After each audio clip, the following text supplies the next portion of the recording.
ఆశీర్వాదాలు ప్రతి మనిషికి అవసరము. అయితే ఉండవలసిన తీరు, మనం మెలగవలసినటువంటి పరిస్థితి. దేవుని వాక్యాన్ని జ్ఞాపకం చేసుకుందాం. ఫిబ్రవరికి రాసిన పత్రిక 3వ అధ్యాయం. ఫిబ్రవరికి రాసిన పత్రిక 3వ అధ్యాయం 1 నుంచి 11 వచనాలు ఉత్తర ప్రతితరముగా చదువుకుందాం. ఇందువలన పరలోక సంబంధమైన పిలుపులో పాలు పొందిన పరిశుద్ధ సహోదరులారా, మనము ఒప్పుకొనిన దానికి అపోస్తలుడును ప్రధాన యాజకుడైన యేసు మీద లక్ష్యముంచుడి. గట్టి చదవండి.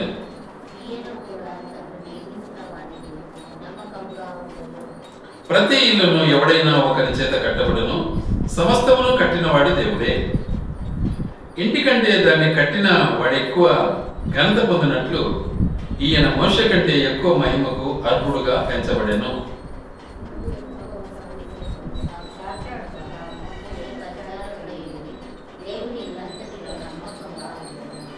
అయితే క్రీస్తు కుమారుడయ్యుండి ఆయన ఇంటి మీద నమ్మకముగా ఉన్నాడు.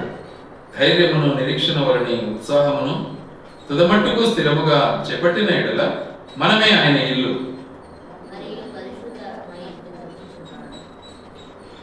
నేడు మీరు ఆయన శబ్దమును వినిన ఎడల అరణ్యములో శోధన దినమందు కోపం పుట్టించినప్పటి వలె మీ హృదయములను కఠినపరచుకొనకుడి.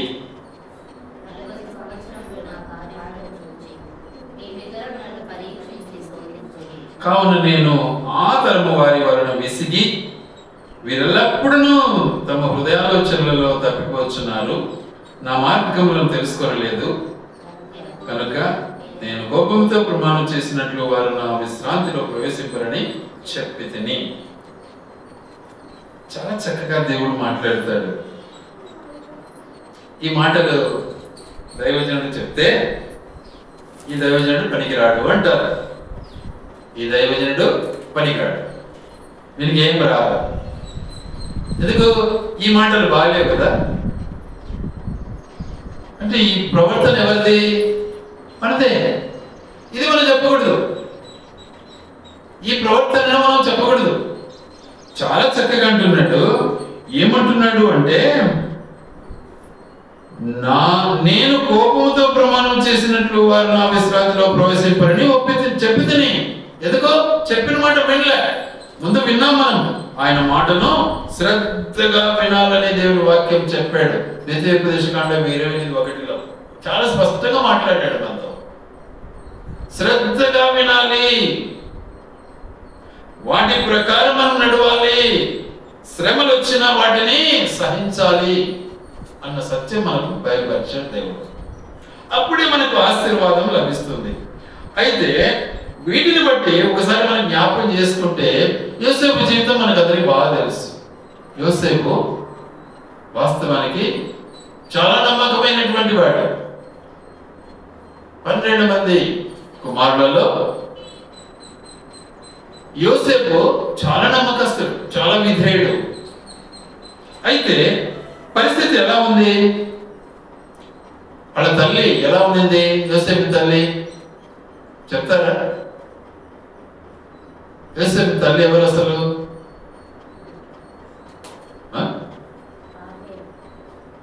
రాహేలు. ఎలా ఉండింది ఆమె? ఎలా నడుచుకునింది? చెప్పాలి అంటే దొంగతనం చేసేది, ఆ తర్వాత అబద్ధం ఆడేది. ఎవరు? యోసేపు తల్లి. పోనీ తండ్రి ఎలా ఉన్నాడు? యాకోబు. ఆయన ఎలా ఉన్నాడు? మోసగాడు. తండ్రిని మోసం చేశాడు, అన్నని మోసం చేశాడు, ఇంకా కొందరిని మోసం చేశాడు.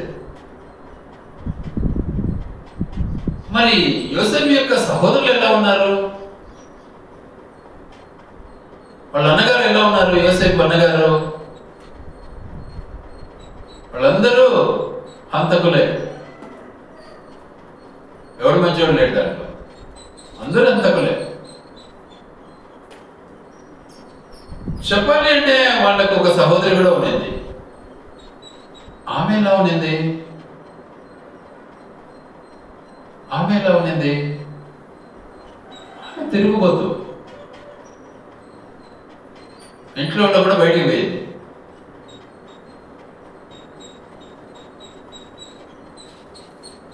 ఇంకా చెప్పాలి అంటే మరి అదే కుటుంబంలోనే వాళ్ళ పెద్దన్న ఎలా ఉన్నాడు? వ్యభిచారి.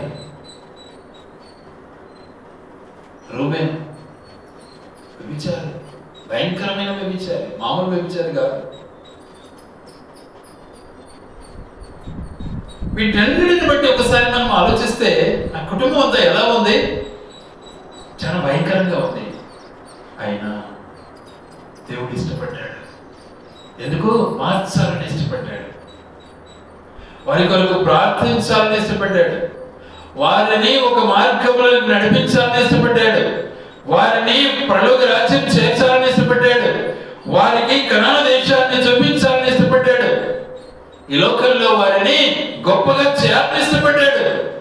వారిని నిజంగా దేవుని మార్గంలో నడిపించడానికి దేవుడు ప్రయాసపడ్డాడు. ఎంతకాలం?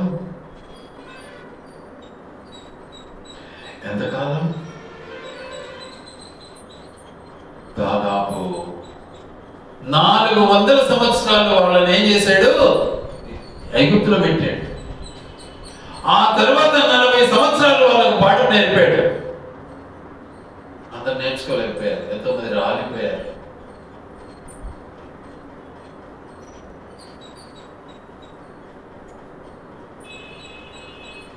నేర్చుకున్న వారిని ఏం చేశాడు దేవుడు? యోర్దాను దాటించాడు, కనాను చేర్పించాడు. అబ్రహాముకు వాగ్దానం చేసినటువంటి దేశానికి నడిపించాడు దేవుడు వారిని. కానీ యోసేపు జీవితం ఎలా ఉండింది? వాళ్ళందరికీ మార్గదర్శిగా ఉన్నది. ఎలా ఉండింది అంటే చెప్పాలి అంటే యోసేపు జీవితం చాలా అద్భుతంగా ఉన్నది. ఎంత ఓర్చుకున్నాడు, ఎంత శ్రమ పడ్డాడు, ఎంత భయభక్తులతో ఉన్నాడు, ఎంత సహించాడు, ఇతరుల కొరకు ఎంతగా ప్రార్థన చేశాడు. మనకుందా అది? మనం చేయలేము ఆ పనులు. ఓర్పే లేదు మనకు, అసలు ఓపికే లేదు అసలు మాకు. మరి దేవుని నమ్మిన బిడ్డలకు ఓపిక లేకుంటే ఎవరికి ఉంటుంది? కాబట్టి యేసు ప్రభు ఓర్చుకునేవాడుగా ఉన్నాడు, శ్రమించేవాడుగా ఉన్నాడు, ఆదరించేవాడుగా ఉన్నాడు, బాగు చేసేవాడుగా ఉన్నాడు, మనకి జవాబిచ్చేవాడుగా ఉన్నాడు. ఎల్లప్పుడూ మన కొరకు వేచి ఉన్నాడు ఆయన. మరి ఆయన్నేమన్నా మనం అంగీకరించింది? ఇంకొకరినే. ఆయన్ని అంగీకరిస్తే ఆ గుణాలు మనకు రావాలి. ఆ గుణగణాలు యేసేపులో మనం చూస్తాం. రెఫరెన్స్లు చెప్పలే నేను, ఎందుకు లేని.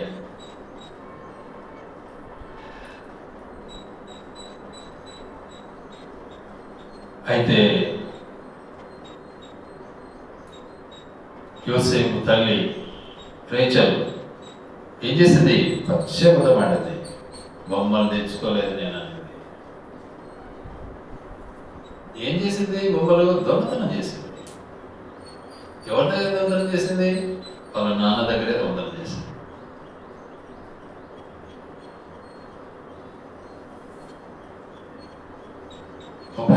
అధ్యాయంలో మనం చూస్తాం ఆ మాటలు. అలాగే మరి చెప్పాలి అంటే 27లో ఒప్పుకున్నాడు యాకోబు. ఏమని? నేను మోసగాడిని అని ఒప్పుకున్నాడు. నా పేరు యాకోబు, నేను మోసగాడిని. మనం ఒప్పుకోము. ఇక్కడ ఒప్పుకునేదానికి ఇష్టపడం. మన జెండా డౌన్ అయిపోతుంది, మనం బాధపడతాం, మనం కష్టపడతాం, నష్టపోతాం కదా. ఒప్పుకోలేదు, మన చేత కాదు. ఒప్పుకున్నప్పుడు ఆశీర్వాదం ఎలా వస్తుంది మనకు? ఎట్నో కూడా సంపాదించుకోవాలి మనం. ఎట్నో కూడా ఏం చేస్తావు? మోసం చేస్తావు, అబద్ధం ఆడతావు, అన్యాయం చేస్తావు. కానీ దేవుని ఆశీర్వాదం రాదు కదా. కాబట్టి మన జీవితంలో మనం ఎలా ఉండాలి అని దేవుడు కోరుకుంటున్నాడు. ఉన్నాడు అంటే ఒకసారి జ్ఞాపకం చేసుకుందాం. సామెతల గ్రంథం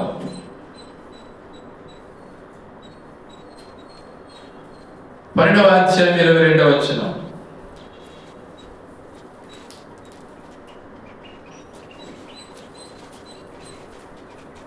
అబద్ధమాడు పెదవులు యెహోవాకు హేయములు, సత్యవర్తనులు. చూసారా, నువ్వు అబద్ధం ఆడుతున్నావేమో, అది ఆయనకి ఇష్టం లేదు. కాబట్టి ఏం చేయాలి మనము? అబద్ధం ఆడకూడదు, సత్యం చెప్పేది నేర్చుకోవాలి, సత్యం పలకాలి. అబద్ధం ఆడటంలో ఏం లాభము? అప్పుడు ఒకవేళ 10 రూపాయలు సంపాదించుకుంటావు, తర్వాత 100 రూపాయలు పోతుంది. కాబట్టి సత్యానికి మనము హానెస్టీగా ఉండాలి. ఎలా ఉండాలా? సత్య వర్తన కలిగినటువంటి జీవితం అనుభవించినప్పుడు దేవుడు నిన్ను ఆశీర్వదిస్తాడు. రెండవది, కావాల్సిన గుణం మనకు నేర్పిస్తున్నాడు మన దేవుడు. ఏం నేర్పిస్తున్నాడు అంటే, ఆ రోజు వాడు నాకు ఇట్లా చేసినాడు కదా, ఆ రోజు నన్ను ఇట్లా ఇబ్బంది పెట్టాడు కదా అని పగబట్టే జీవితం ఉండకూడదు మనకు. అలా ఉంటే నేను ఈరోజు ఎక్కడ తిరగలేను. అలాంటి పగలు మనము తీసివేసేయాలి. ఏం చేయాలి మరి? క్షమించేది నేర్చుకోవాలి. మీకా గ్రంథము 7వ అధ్యాయం, మీకా 7.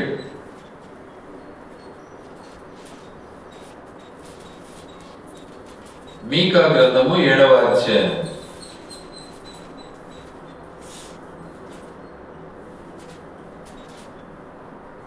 18వ వచనం చదువుకున్నాం. తన స్వాస్థ్యములో శేషించిన వారి దోషమును పరిహరించి వారు చేసిన అతిక్రమముల విషయమై వారిని క్షమించు దేవుడవైన నీతో సముడైన దేవుడు ఉన్నాడా? ఆయన కనికరము చూపుటయందు సంతోషించువాడు కనుక నిరంతరము కోపముంచడు. మనం ఎప్పుడు విరోధంగా ఉంటాం. చూసుకోండి ఒకసారి. నీకేం తెలుసు? వాడప్పుడు ఆ రోజు ఇట్లా అన్నాడు నన్ను, ఇట్లా అనేది నన్ను, నీకేం తెలుసు? ఇదే ఉంది మన బతుకంతా. చూసుకోండి ఒకసారి ఎలాంటి మనం వైరం కలిగి ఉన్నామో. కానీ మన దేవుడు అలాంటి వాడి కాడే. దాన్ని వదిలిపెడుతున్నాడు, క్షమిస్తూ ఉన్నాడు, వాటిని వదిలేస్తూ ఉన్నాడు. కానీ మనం ఆ గుణం నేర్చుకోవాలి. అందుకే బైబిల్ చదివేది మనం. అది నేర్చుకోలేకపోతే మనం ఆయన బిడ్డలం కాము, సైతాను బిడ్డలమే. సైతానుకు పగ ఉంటుంది ఎప్పటికీ, మన దేవుడికి పగ ఉండదు, క్షమిస్తాడు మన దేవుడు. మనం కూడా అది నేర్చుకోవాలి. ఎల్లప్పుడూ కూడా దేవుని యందు మనం జీవించడం నేర్చుకోవాలి. ఎట్లా ఉండాలి అంటే, మన హృదయము దయతో, దయదాక్షిణ్యం కలిగినటువంటి హృదయం కలిగి జీవించడం నేర్చుకోవాలి. ఎఫెసీ పత్రిక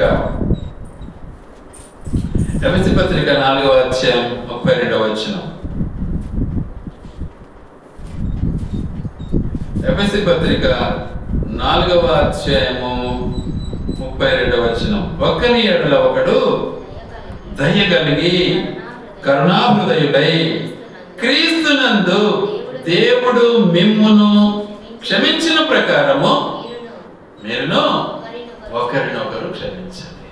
చూసారా, ఉందే మనకది లేదు. పొరసూపులో ఉంటాం, రకరకాల ఆలోచనలు ఉంటాం, రకరకాల తలంపులు కలిగి ఉంటాం. ఏం సాధిస్తారు? ఏం వెంట కట్టుకపోతారు? ఏమి లాభం ఇందులో? కాబట్టి క్షమించడం నేర్చుకోవాలి. దయగుణం కావాలి. ఒకరి ఎడల ఒకరు ఏమై ఉండాలి? కరుణాహృదయులై, దయ కలిగినటువంటి జీవితం మనము కలిగి ఉండటం దేవుడు మనకి ఇచ్చినటువంటి గొప్ప భాగ్యం. వాటిని అనుసరిస్తే మనం ధన్యులమవుతాం. వాటిని అనుసరించకపోతే దరిద్రులమవుతాం.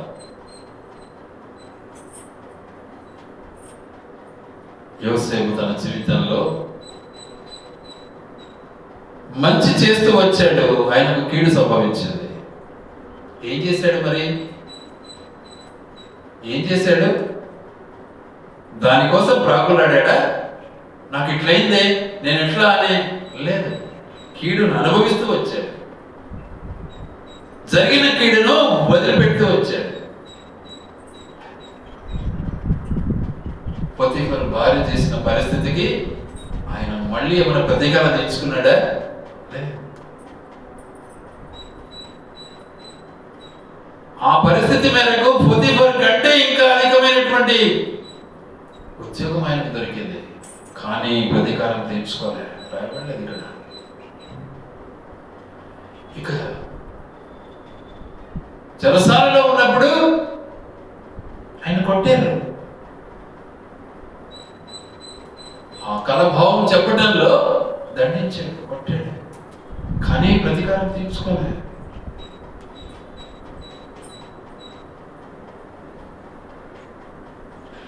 కనుక యోసేపు యొక్క జీవితం మనకు మాదిరికరంగా ఉంది. క్షమించే గుణం, దయగలిగినటువంటి గుణం. పోనీ అన్నగారిని ఏమన్నా శ్రమ పెట్టాడా? దయ చూపించాడు, కరుణ చూపించాడు. మీరు భయపడద్దు, నేను బ్రతికినంత వరకు మిమ్మల్ని నేను ఆదుకుంటాను అన్నాడు. వాళ్ళు భయపడ్డారు. ఆ రోజు జ్ఞాపకం పెట్టుకుంటాడు మనడు, మనం ఇట్లా చేసినాం కదా విని, కాబట్టి మనల్ని హింసిస్తాడు అని. నవ్వు అలా మేము ఎన్నటికీ కానివ్వను అన్నాడు. 50 అధ్యాయాలు చాలా చక్కగా రాస్తాడు ఆదికాండం. కాబట్టి ఇవన్నిటినీ మనం ఒకసారి నెమరేసుకోవాలి. ఎప్పుడు కక్ష సాధింపు బ్రతుకు మనది. ఎప్పుడు ఇదే బతుకులు. దానివల్ల ఏం లాభం? ఏం సాధిస్తావు? ఏం మూట కట్టుకుంటావు? ఏం పళ్ళకు వెళ్తావా, నరకానికి వెళ్తావా? ఈ రెండే కదా మనకు అవసరం ఇప్పుడు. కాబట్టి వాటిని మనం దృష్టిలో ఉంచుకోవాలి. కాబట్టి ఆ దయ గుణం మనం సంపాదించుకోవాలి. అందుకే చాలా చక్కగా దయ కలిగి కరుణా సంపన్నుడై క్రీస్తునందు దేవుడు మిమ్మల్ని క్షమించిన ప్రకారం ఒకరినొకరు క్షమాపణ కావాలి. ఆ తర్వాత ఇంకేం కావాలి మనకు అంటే, ఎల్లప్పుడూ ఆయన వాగ్దానాలను మనము చేపట్టాలి, ఆయన నిబంధనను మనం చేపట్టాలి. ఆయన వాగ్దానాలు చూడండి దయచేసి, రోమపత్రిక 4:21. రోమపత్రిక 4:21. దేవుని మహిమపరచి ఆయన వాగ్దానం చేసిన దానిని నెరవేర్చుటకై సమర్థుడని రూఢిగా విశ్వసించి విశ్వాసం వలన బలమునందెను. ఎవరు? అబ్రహాం కదా. ముసలుడైపోయినాడు, 99 సంవత్సరాలు. బలం పొందాడు, విశ్వాసాన్ని కాపాడుకున్నాడు. నా దేవుడు మాట ఇచ్చాడు, నేను ఎదురు చూస్తాను. చూశాడు. అంతసేపా ఇంకేముంది, అయిపోయింది. మనకన్నీ తెలుసు. వాక్యం చెప్తాం మనకు కదా. ఓపికలు లేవు మనకు. ప్రతిదీ తొందరపాటు మన జీవితం, నిదానం లేదు. కాబట్టి ప్రార్థన జీవితం మనకు కావాలి, సమాధాన జీవితం మనకు కావాలి. అప్పుడు ఆయన ఆశీర్వాదాలు మనకు ఉంటాయి. ఆ తర్వాత వాటిని బట్టి, వాగ్దానాన్ని బట్టి ఏం చేయాలి? మనం శ్రమ పడాలి, కష్టపడాలి. శ్రమ పడకుండా రాదు మనకు. కొలస్సే పత్రిక 3వ అధ్యాయం, కొలస్సే పత్రిక 3వ అధ్యాయం 23వ వచనం. ప్రభు వలన స్వాస్థ్యమును ప్రతిఫలముగా పొందుదమని ఎరుగుదురు కనుక నువ్వు ఏం చేసినా సరే, అది కష్టమైనా సరే, అది నష్టమైనా సరే, అది ఇబ్బంది అయినా సరే, అది ప్రాణ సంకటమైన, నువ్వు ఏది చేసినా సరే మనుషుల నిమిత్తము కాక ప్రభు నిమిత్తమని మనస్ఫూర్తిగా చేయి. ప్రభు నిమిత్తం చేయి. ఈ రోజులో డబ్బు వస్తే చాలు, ప్రభుకి కూర్చున్నా. బైబిల్ ఏమో చేతిలో ఉంటుంది, మళ్ళా బైబిల్ మనకి చేతిలో ఉంటుంది. ఎందుకు? భక్తుడు అంత మోసమే. బైబిల్ చేతిలో ఉంది. సత్యవంతుడేమో అనుకుంటారు అతను. పచ్చి మోసం, మాట నిలకడలేదు, అబద్ధము, మోసము, తన క్రియలన్నీ చెడు క్రియలు, తన ఆలోచనలు చెడు ఆలోచనలు, పరిశుద్ధత లేదు. డబ్బు పరిశుద్ధపరుస్తుందే నిన్ను? యేసు రక్తమే నిన్ను శుద్ధీకరిస్తుంది. యేసు రక్తాన్ని నువ్వు పొందాలి అంటే ఏం కావాలి? పశ్చాత్తాపం కావాలి, వాటిని విడిచిపెట్టాలి. అప్పుడు నీ జీవితము మార్చబడుతుంది. కనుక ఎల్లప్పుడూ కూడా ఏం చేయాలి? మరి కంటిన్యూషన్. మీరేమి చేశారు కాక ప్రభు నిమిత్తమని మనస్ఫూర్తిగా చేయండి. మీరు ప్రభు అయిన క్రీస్తునకు దాసులై. దాసులు, మనం దాసులం. మనము దేవుని దగ్గర దాసులు. మన దేవుడు మనకు రాసు, మన దేవుడు మనకు ప్రభు. రాసు దగ్గర మనం దాసులం, ప్రభు దగ్గర మనం దాసులం. మనకెందుకు గర్వం? మనకెందుకు మోసం? ఆయన చెప్పేది చేద్దాం, అబ్బాయి చెప్పండి చేద్దాం, అక్కడ కూర్చోంటే కూర్చుందాం. అది లేదు మాకు, అది మాకు తెలుసు, అది చేయను. ఏం చేస్తావు? సైతాన్ చెప్పింది చేస్తాం మేము, అంతే. లోకం చెప్పింది చేస్తాం. లోక జ్ఞానం మాకు ఉంది, నీకు అసలు జ్ఞానం లేదు. చూసావా? కాబట్టి అది మనం నేర్చుకోవాలి. అందులో ఏముంటుంది అంటే హార్డ్ వర్క్ ఉంటుంది. వాటిని అధిగమించడానికి శక్తిని దేవుడు ఇస్తాడు నీకు. ఆయన వైపు చూడాలి. అప్పుడు నీలో పరిశుద్ధత, పవిత్రత ఏర్పరచబడుతుంది. అది లేకుండా దేవుడికి ఇష్టమే కాలేదు. బైబిల్ పట్టుకుంటానే దేవునికి ఇష్టం కాదండి.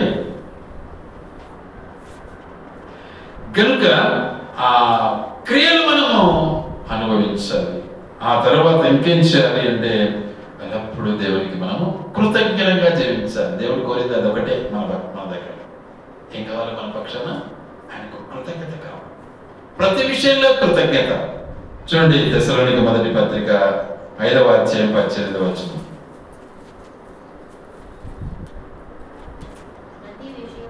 ప్రతి విషయమునందు కృతజ్ఞతాస్తుతి చెల్లించాలి.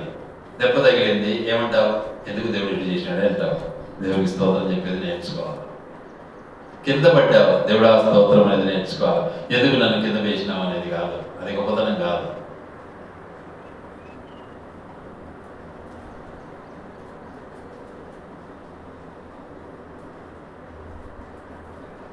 మన తప్పును మనము గ్రహించకుండా ఎప్పుడు తప్పును ఒప్పుగా చేయటంలో పచ్చి అబద్ధం ఆడతావు, అంతే. తప్పును ఒప్పుకుంటే దేవుడు తప్పకుండా క్షమిస్తాడండి. సైతాన్ని పని చేస్తుంది, నువ్వు తప్పును ఒప్పుకోలేవు. నువ్వు తగ్గకూడదు అసలు, భద్రా నువ్వు ఎప్పుడు పై చేయకుండా సైతాన్ని నేర్పిస్తుంది నీకు. కానీ మనమైతే దేవునికి దాసులం. మా రాసి యేసు ప్రభు, ఆయనకు మనం లోబడాలి. మన పాపం మనం ఒప్పుకుంటే ఆయన క్షమించే దేవుడు. కాబట్టి ఎల్లప్పుడూ కూడా దేవునికి ఏం కావాలా? కృతజ్ఞత కావాలా. అందుకే చాలా చక్కగా మాట్లాడుతున్నాడు. ప్రతి విషయమునందును కృతజ్ఞతాస్తుతులు చెల్లించుడి. ఆ తర్వాత ఇలాగూ చేయట యేసుక్రీస్తునందు మీ విషయంలో అది దేవుని చిత్తం. చూసారా? దేవుడు నేర్పించాడు. దేవుడు ఆ విధంగా ఉండాలని ఇష్టపడుతున్నాడు. అది మన తెలివి కాదు, మన గొప్పతనం కాదు, ఆయన ఆజ్ఞను పాటించడం వల్ల మొత్తం అది. కాబట్టి ఆ రీతిగా మనము ముందుకు సాగాలి. ఆ రీతిగా మనం ముందుకు సాగలేకపోతే మనము దౌర్భాగ్య స్థితి మనది. గనుక వాటి నుంచి మనము నేర్చుకోవాల్సినటువంటి గొప్ప పాఠము. ఎందుకంటే ఎల్లప్పుడూ కూడా దేవునికి మనము స్తుతి చెల్లించే వారంగా ఉండాలి. స్తుతి చెల్లించకపోతే ఎవరిని స్తుతిస్తావు? సైతాన్ని స్తుతిస్తావు. అంతే అంతే, ఆపోజిట్, వేరేదేం లేదు. ఇక నీలో తగ్గింపు రాలేదు, నువ్వు ఒప్పుకోలేదు, నువ్వు తగ్గలేదు, నువ్వు దేవునికి లోపడలేదు, నీ తప్పును ఒప్పుగా మార్చుకోవాలని ఇష్టపడుతున్నావు, సైతాను క్రియకు బానిసమైపోయావు. ఒప్పుకొని వాటిని విడిచిపెట్టినట్లయితే నువ్వు క్షమించబడతావు. చాలా స్పష్టంగా ఉంది కదా 28-20 సామెతల గ్రంథంలో. కాబట్టి వాటిని ఒప్పుకుంటే కనికరం పొందుతావు, దయ పొందుతావు,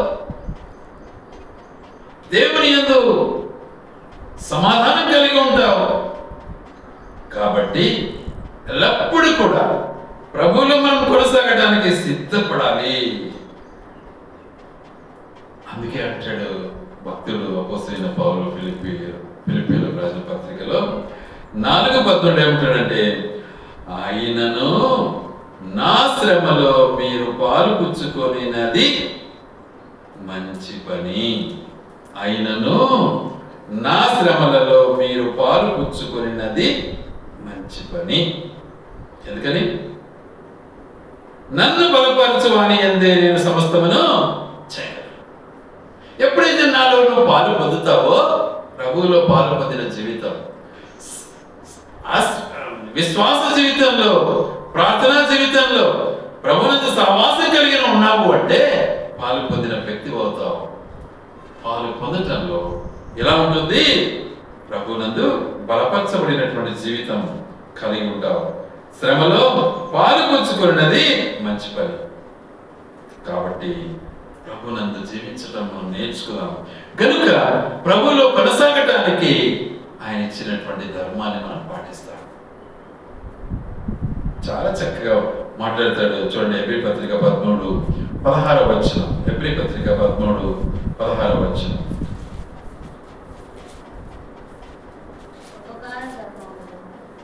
ఉపకారమును ధర్మమును చేయ మర్చిపోకుడి. ఒక్క నిమిషం. ఉపకారము అంటే అపకారం చేయకూడదు. వాడు నాకు చేసినాడు కదా, నేను ఇది చేస్తాను.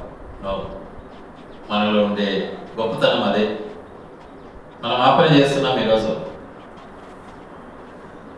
బైబిల్ పట్టుకున్నాడు ఆపన చేస్తున్నాడు, బోధ చేసేవాడు ఆపన చేస్తున్నాడు, విశ్వాసం అని చెప్పుకునేవారు ఆపన చేస్తున్నారు. ఉపకారమునకు అపకారము చేయకూడదు. మరి ఏం చేయాలి? ఉపకారమును ధర్మమును చేయడం మరచిపోవద్దు. అపకారం చేసినా కూడా ఉపకారం చేయాలి. తర్వాత ధర్మం చేసేది కూడా నేర్చుకోవాలి. మన ప్రభు నేర్పించాడు.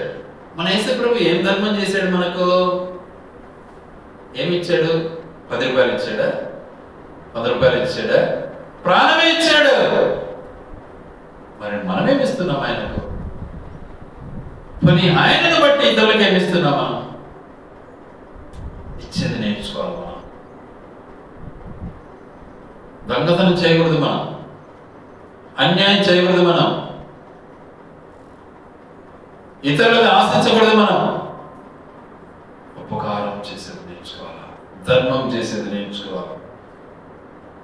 కాబట్టి అట్టి యాగములు దేవునికి ఇష్టమే. అది ఒక యాగం, అది ఒక సమర్పణ. దేవుని దృష్టిలో అది సమర్పణ జీవితం. అట్టి యాగము దేవునికి ఇష్టమైనది కనుక అట్టి క్రియలు చేయటంలో మనము దేవునికి ఇష్టమై ఉంటాం. ఆయనకు అది ఇష్టం కాబట్టి మనం ఆయనకి ఇష్టం. ఆ పని ఆయనకి ఇష్టం లేదు అంటే మనం ఇష్టమో కాము. కాబట్టి అట్టి పని చేయాలి. మనం ఆ స్థానాన్ని మనం పొందాలి, ఆ ఆధిక్యత మనం పొందాలి. వాటన్నిటిని బట్టి మనకు మార్గదర్శిగా వీటన్నిటిలో ఎవరున్నారు? యేసు జీవితం మనకు ఉంది. వాటిని అనుభవించకపోతే, వాటిని పాటించకపోతే ఏం చేస్తానన్నాడు? చాలా స్పష్టంగా మాట్లాడాడు దేవుడు.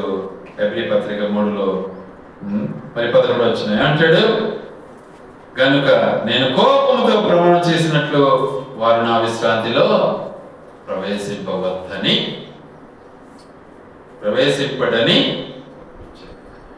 చెప్పలేరు. ఇదే కదా ఈ చదువు అంతా. దీనికోసమే కదా మనం ఇంత శ్రమ పడుతుండేది. మళ్ళీ ఎందుకు అనవసరమైనటువంటి అరాచకాలు మనకు. వాటిని బట్టి మనం దేవుని జ్ఞాపకం చేసుకోవాలి.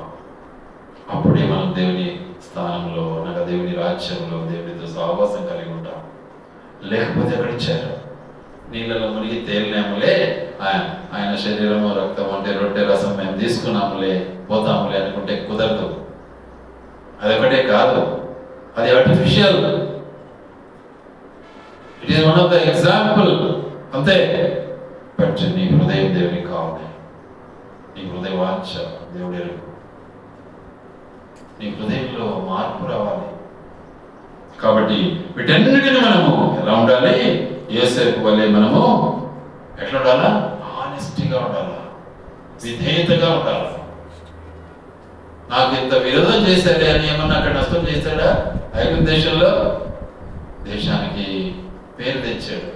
అద్భుత రీతిగా వారి యొక్క అభయంకరమైనటువంటి మరి ఆ కరువులో ఎవరిని పస్తు ఉండకుండా అందరికీ భోజనం పెట్టాడు. యోసేపు జీవితం. నువ్వు నేను ఏం చేస్తున్నావు? ఆ పని చేస్తున్నావా? చేయలేదు. మరి నాకు ఇంత అన్యాయం చేశారే, మా అన్నగారు నన్ను గోతిలో వేశారు, అమ్మేశారని వాళ్ళని ఏమైనా ఇబ్బంది పెట్టాడా? పెట్టలే. వాళ్ళని లక్షణంగా చూసుకున్నాడు.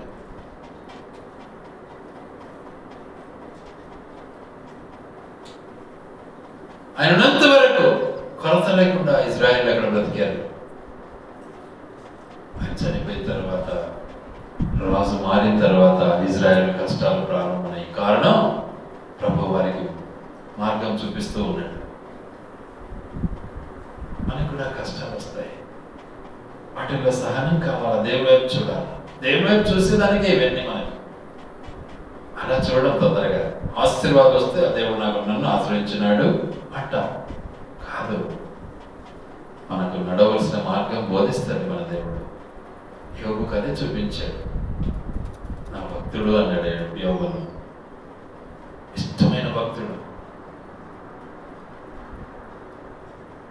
నీతి కలిగినటువంటి వాడు నా భక్తుడు అన్నాడు. కాబట్టి అట్టి సాక్ష్యాన్ని మనం పొందినట్లయితే మన జీవితంలో ధన్యమవుతుంది. మనం నిజంగా యోసేపు చుట్టూ వాళ్ళేసాడు. తల్లి కానీ, తండ్రి కానీ, అన్నగారు కానీ, అన్నదమ్ములు కానీ, మరి ఐగుప్తు పరిస్థితులలో మరి మొట్టమొదట చేరినప్పుడు జరిగిన సంఘటనలు కానీ, జైల్లో కానీ అన్నిట్లో కష్టపడ్డాడు ఆయన. ఎక్కడన్నా కొంచెమన్నా రిలాక్సేషన్ ఉందా ఆయనకు? లేదు. మనం అట్లుంటే ఏం లే, ఏంటి దేవుడే అంటాడు నాకు కదా. మన బ్రతికిది ఆ ఓర్పు లేదు.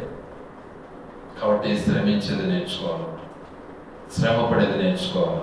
అలా నేర్చుకోకుండా పరలోకం అయితే వెళ్ళలేదు. కాబట్టి అలా సిద్ధపడదాం, ఆయన యొక్క శరీర రక్తాల్లో పాలు పొందుదాం. దేవుడి మాటలో ఆయన వెనుకడిలో దీవించి ఆశీర్వదించుగాక.